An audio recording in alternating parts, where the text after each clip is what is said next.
विद्या बख्शी वर्मा और आप देख रहे हैं आर्य खबर। मध्य प्रदेश के दतिया जिले की भांडेर सीट से कांग्रेस विधायक और दलित नेता फूल सिंह बरैया अपने शर्मनाक बयान पर तीखे विवादों में फंस गए हैं। महिलाओं और बेटियों से जुड़े बेहद संवेदनशील मुद्दे पर दिए गए उनके बयान ने न सिर्फ राजनीतिक गलियारों में हलचल पैदा की है, बल्कि सामाजिक स्तर पर भी काफी नाराजगी पैदा कर दी है। इसी मुद्दे पर बात करने के लिए हमारे साथ हैं सामाजिक कार्यकर्ता शबनम हाशमी जी। शबनम हाशमी जी, सबसे पहले तो आर्य खबर में आपका बहुत बहुत स्वागत है। और सबसे पहला सवाल ये कि इस तरह की मानसिकता के लोग जो हैं ये किस तरह की मानसिकता है जो इतने शर्मनाक बयानों के रूप में बार बार बाहर आती है। देखिए, हमारे पूरे समाज में ये मानसिकता है। ये बहुत ही फ्यूडल और पेट्रियार्कल समाज है।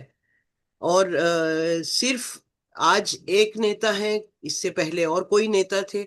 लगातार हम ऐसे बयानबाजियां सुनते हैं जो महिलाओं के ऊपर बहुत ही अभद्र टिप्पणियां करते हैं। और ये पहली बार नहीं हो रहा, लगातार। बल्कि मैं कहूंगी कि ये मानसिकता तो खैर पता नहीं कितनी सदियों से है, लेकिन अभी खुली छूट मिल गई है। क्योंकि जो पूरा माहौल बना हुआ है देश में, जहां पे औरतों को बराबर का दर्जा दिया ही नहीं जा रहा, जहां औरत को एक इंसान समझा ही नहीं जा रहा, जहां पे आप रिस्पेक्ट करना औरत की, उसको बराबर समझना, उसके साथ एक तरीके से व्यवहार करना, वो ऐसा लगता है कि वो सारे बांध टूट गए हैं।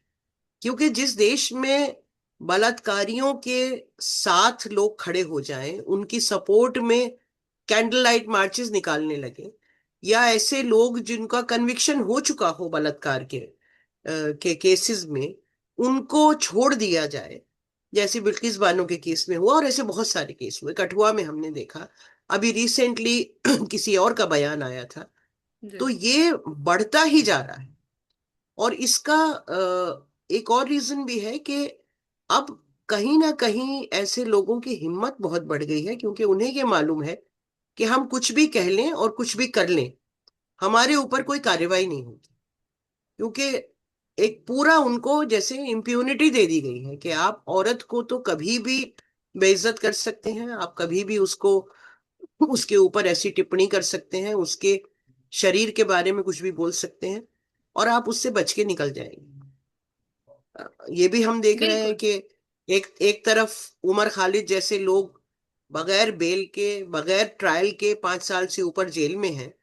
और दूसरी तरफ जो राम रहीम जैसे लोग हैं, उनको हर दूसरे महीने में पैरोल मिल रहा है। तो ये तो पूरा एक राजनीति और पूरा एक कल्चरल, जिसे कहते हैं कि एक माहौल बन गया है इस देश में, जहां औरतों के एक और साथ लगातार इस तरह। बिल्कुल। जी। लेकिन जब एक पॉलिटिकल लीडर जो चुनकर आ रहा है और इस तरह के सार्वजनिक मंच पर ये बात बोल रहे हैं और बड़े बड़े ही गंभीर और बहुत ही अजीब तरीके से वो जिस तरह से उस बात को एलिब्रेट भी कर रहे हैं, तो ये जिस तरह की मानसिकता ये जो सामने आ रही है, तो ये कहीं ना कहीं हमारे ऊपर भी प्रश्न चिन्ह खड़ा करती है कि क्या हम किस तरह के लोगों को अपने अपने एक रिप्रेजेंटेटिव के तौर पर चुन रहे हैं। बिल्कुल करती है, बिल्कुल करती है कि हम सिर्फ ये नहीं कि किस तरह के लोगों को चुन रहे हैं।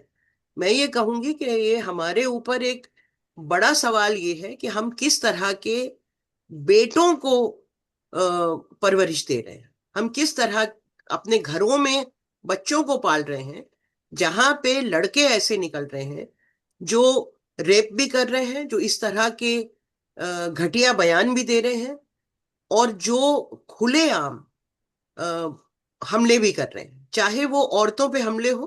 खास तौर से हम अभी औरतों की बात कर रहे हैं, लेकिन बाकी भी जो जितने भी पिछड़े हुए वर्ग हैं, चाहे वो आदिवासी हों, दलित हों, माइनॉरिटीज हों, उन पे भी जिस तरह के हमले हो रहे हैं। और हमले करने वाले अगर आप देखें तो 99.9% आदमी हैं। ऐसा नहीं है कि औरतें सड़क पे तलवारें लेके निकली हैं मारने को, या औरतें इस तरह की अभद्र टिप्पणी किसी मर्द के ऊपर कर रही हैं। ये आपको कोई, शायद ही कोई दिखे, शायद 10,000 में कोई एक ऐसा केस आ जाए। लेकिन ये आदमी ही हैं जो इस तरह के सारा व्यवहार कर रहे हैं और इस तरह की बयानबाजी कर रहे हैं। एक खासतौर से और आपने बात बिल्कुल है। सही कहा। जी। एक एक आपने और बिल्कुल बात है सही कि कहा कि जब वो चुने हुए रिप्रेजेंटेटिव्स होते हैं तो वो और भी खतरनाक हो जाती है बात।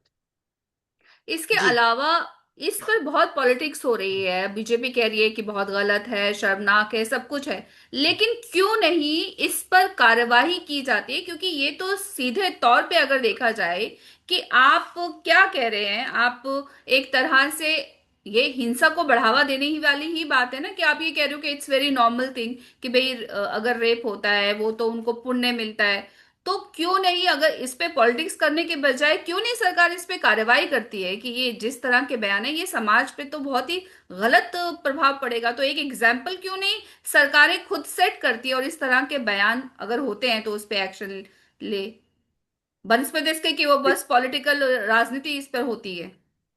देखिए, बिल्कुल एक्शन होना चाहिए, लेकिन एक्शन कौन लेगा? एक्शन लेने वाले भी खुद वही कर रहे हैं। आज कांग्रेस का नेता है जिसने बयान दिया है। पिछले हफ्ते एक बीजेपी का नेता था जो ऐसे बयान दे रहा था।